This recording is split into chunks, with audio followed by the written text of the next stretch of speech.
আল্লাহ তাআলার অশেষ মেহেরবানিতে আমরা প্রতি বছরই আসন্না ফাউন্ডেশন থেকে উন্মুক্ত মাঠে ঈদের ব্যবস্থা করে থাকি। গত বছর আমাদের ঈদগাহে 10,000 মানুষ ঈদের নামাজ আদায় করেছেন। এবছর ইনশাআল্লাহ বিইذনিল্লাহ আমরা 15,000 মানুষের জন্য প্রস্তুতি সম্পন্ন করছি। আল্লাহ যদি তৌফিক দান করেন উন্মুক্ত মাঠে এবারও আমরা ঈদের নামাজ পড়ব এবং আল্লাহ তৌফিক দিন আমি ঈদের নামাজের ইমামতি করব ইনশাআল্লাহ। আমরা গত বছর ঈদে যারা এসেছেন তাদের জন্য কিছু মেহমানদারির ব্যবস্থা রেখেছি। 3টা করে খেজুর, 1টা করে ফিরনির বাটি এবং 1 বোতল পানি। যারা আসছেন মুসল্লিরা সবাইকে আমরা খাওয়ানোর চেষ্টা করেছি। এবছর 15,000 মানুষের জন্য সেই প্রিপারেশন থাকবে। সেই সাথে গত বছর বাচ্চাদের জন্য বিভিন্ন রাইড ছিল। তারা ঈদের সারাদিন, ঈদের পরের দিন, তারপরের দিন সবার জন্য উন্মুক্ত। তারা মন ভরে এই রাইডগুলো উপভোগ করতে পারে। বিভিন্ন রকমের খেলাধুলার আইটেম তাদের জন্য থাকে, রেলগাড়ি, ট্রেন, তারপরে জাম্প দেওয়ার জন্য আরও বিভিন্ন রকমের আয়োজন তাদের জন্য থাকে। তো সেটা এই বছর আরও বিশেষ কলেবরে থাকবে ইনশাআল্লাহ, যাতে করে বাচ্চারা ঈদকে যথাযথভাবে উদযাপন করতে পারে। আমরা ঈদের নামাজ পড়ে বাসায় গিয়ে মোবাইল টেপাটেপির এই কালচারটাকে পরিবর্তন করতে চাই। সেজন্য ঈদগাহে আমরা নানাবিধ আয়োজন রাখছি। সবার জন্য যেমন হালকা নাস্তার ব্যবস্থা, আবার বাচ্চাদের জন্য রাইডের ব্যবস্থা, মা বোনদের জন্য পর্দার সাথে মা বোনদের ভেতরে মহিলাদের মাধ্যমে তাদের হাতে মেহেদি দেওয়ার ব্যবস্থা এবছর নতুন করে আমরা রাখছি। আমাদের উদ্দেশ্য ঈদকে সত্যিকারের ঈদে পরিণত করা। এখন দুর্ভাগ্যজনক বাস্তবতা হলো যে গ্রামে হোক শহরে হোক ঈদ হয়ে গেছে আমাদের মসজিদে গিয়ে কোনো রকম ঈদের নামাজটা পড়ে বাসায় এসে মোবাইলে ফেসবুকে স্ক্রল করা। এটা আসলে প্রকৃত ঈদ হতে পারে না। ঈদ উপলক্ষে আত্মীয় স্বজনের বাসা বাড়িতে যেমন যাওয়া দরকার, আনন্দ ভাগাভাগি করা দরকার, মোবাইলের স্ক্রিনের বাইরে এসে ঈদটাকে উপভোগ করা আমাদের প্রত্যেককে চেষ্টা করতে হবে। বাচ্চাদের জন্য দেখা যায় দুর্ভাগ্যজনক যে ঈদের দিনও তারা ট্যাব নিয়ে, মোবাইল নিয়ে গেমস, কার্টুন ইত্যাদিতে ব্যস্ত থাকে। এর চেয়ে বড় দুর্ভাগ্যজনক আর হতভাগ্যজনক কী বিষয় হতে পারে? তো এই বিষয়টিকে মাথায় রেখে মূলত আমরা আসন্না ফাউন্ডেশন থেকে উন্মুক্ত মাঠে ঈদগাহের এই আয়োজন এবং ঈদগাহকে, ঈদের আয়োজনটাকে প্রাণবন্ত করার জন্য শিশু বান্ধব, নারীদের জন্য উপযোগী, পুরুষদের জন্য আলাদা ব্যবস্থাপনা, এই সব কিছুকে আমরা ঈদকে কেন্দ্র করে প্রতি বছর করে থাকি। এবছরও 2026 সালে ইনশাআল্লাহ আমরা সে ব্যবস্থা রাখছি। এবছর আমাদের ঈদগাহে সকাল 7:30 ইনশাআল্লাহ আমরা ঈদের নামাজ আদায় করার ঘোষণা দিয়েছি। অতএব যারা অংশগ্রহণ করতে চান দূর দূরান্ত থেকে তারা আগে ভাগে চলে আসবেন ইনশাআল্লাহ উন্মুক্ত মাঠে ঈদের নামাজ আদায় করার জন্য। আর যারা বিভিন্ন এলাকাতে ঈদের নামাজ পড়বেন, আপনাদের প্রতি আমার উদাত্ত আহ্বান, ঈদের নামাজ আপনারা উন্মুক্ত মাঠে করার চেষ্টা করবেন যথাসম্ভব, মসজিদে না করে উন্মুক্ত মাঠে। আমাদের দেশে একটা ভয়াবহ বাজে প্রবণতা দেখা যাচ্ছে। সেটা হলো যেই এলাকাতে কয়েকটা গ্রামের মানুষ একটা বড় ঈদগাহে ঈদের নামাজ পড়তো, সেখানে এখন দেখা যায় সবাই যার যার মসজিদে আলাদা ঈদের জামাত করে। এটা প্রশংসনীয় কোনো উদ্যোগ না।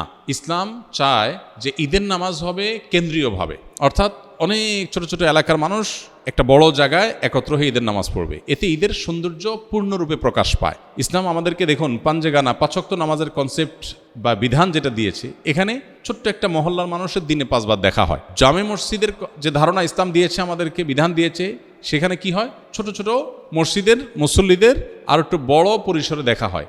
সপ্তাহে একদিন জুমার দিন কয়েকটা ছোট ছোট মহল্লার মানুষ একটা বড় মসজিদে মিলিত হন। আর ঈদগাহে সারা বছর যাদের সাথে দেখা হয় না, বছরে ঈদগাহে 2 ঈদে তাদের সাথে দেখা হয়। তো এই ধারণাটাই আমরা পরিবর্তন করে ফেলছি।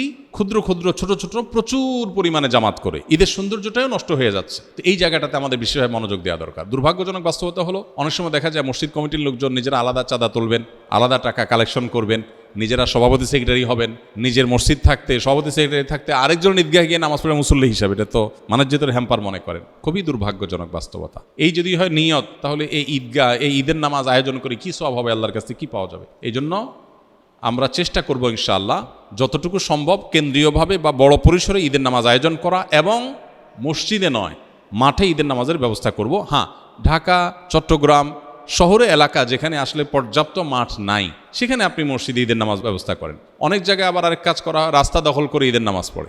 রাস্তা যদি এমন হয় যে প্রাইভেট রোডের মতো, যে এটাতে কারোর অসুবিধা হবে না, বিকল্প ব্যবস্থা আছে, তাহলে নিরুপায় হিসাবে আপনি রাস্তায় দাঁড়াতে পারেন। কিন্তু অনেক সময় দেখা যায় যে একেবারে গুরুত্বপূর্ণ রোড মাথা ব্লক করে দিয়ে সেখানে আপনি নামাজ পড়ছেন না। এটার জন্য তো আপনাকে শরীয়ত পারমিশন দেয়নি। আপনি মানুষের চলাচলে ব্যাঘাত সৃষ্টি করবেন। নবী সাল্লাল্লাহু আলাইহি ওয়াসাল্লাম বলেছেন, ইয়াকুমুল জুলুস আলা তারিক, তোমরা রাস্তায় বসবে না, রাস্তা দখল করবে না। তো এই বিষয়গুলো আমাদের মাথায় রাখা দরকার। আসন্না ফাউন্ডেশন থেকে আমরা যে ঈদ আনন্দ আয়োজন, শুধু ঈদের নামাজ না, কমপ্লিট প্যাকেজ রেখেছি। আমার বিশ্বাস দেশের প্রত্যন্ত অঞ্চলে অনেকেই চেষ্টা করলে এরকম আয়োজন করতে পারেন, যে ঈদ শুধুমাত্র নামাজ পড়ে বাসায় গিয়ে মোবাইল টিপা নয়, বরং ঈদ হলো আনন্দ ভাগাভাগি করা, বাচ্চাদের আনন্দ মেয়েদের আনন্দ, পুরুষদের আনন্দ, সবার আনন্দ শরিয়ার সীমার মধ্যে থেকে পূর্ণরূপে উপভোগ করা হলো ঈদ। ঈদকে কেন্দ্র করে আমাদের কিশোর গ্যাং, ছোট ছোট ছেলেফেলেরা অনেক সময় দেখা যায় অনেক উশৃঙ্খল আচরণ করে, অনেকে দেখা যায় পিক আপে গান বাজনা করে বেড়ায়, পুরো এলাকাকে অতিষ্ঠ করে বেড়ায়। এগুলোর বিরুদ্ধে আমাদের সামাজিক সচেতনতা তৈরি করতে হবে। পটকা ফুটানো, বিকট আওয়াজে গান বাজানো, এগুলোর বিরুদ্ধে আমাদের প্রত্যেককে সামাজিকভাবে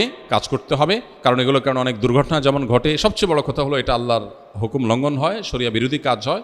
অতএব এগুলোর বিরুদ্ধে আমরা সামাজিক সচেতনতা এবং নাহি আনিল মুনকার বা অসৎ কাজে বাধা প্রদানের ভূমিকায় সামাজিকভাবে আমরা অবতীর্ণ হব ইনশাআল্লাহ বিইذনিল্লাহ। এবং ঈদের আনন্দ যেন পরিপূর্ণ রূপ ধারণ করে, সেজন্য আমরা সবাই যার যার জায়গাতে কাজ করব। আসুন্নাহ ফাউন্ডেশনের ঈদ আয়োজনে আপনাদেরকে আমরা দাওয়াত দিচ্ছি, যাদের সুযোগ আসে ইনশাআল্লাহ আপনারা এখানে ঈদের নামাজ পড়তে আসবেন। আমরা ঈদের নামাজ পড়বো, ঈদের নামাজ পড়ে আমরা মানুষের সাথে সাক্ষাৎ করি, লম্বা সময় থাকার চেষ্টা করি, আনন্দ ভাগাভাগি করার চেষ্টা করি। সবার প্রতি উদাত্ত আহ্বান থাকলো, দাওয়াত থাকলো, যারা আমাদের এখানে নামাজ পড়তে আগ্রহী তারা আসার জন্য। আর যারা মহল্লা নিজের এলাকায় নামাজ পড়বেন তারা উন্মুক্ত মাঠে ঈদের নামাজকে সুন্দরভাবে আয়োজন করার চেষ্টা করবেন এবং কেন্দ্রীয়ভাবে ঈদের নামাজ পড়ার চেষ্টা করবেন।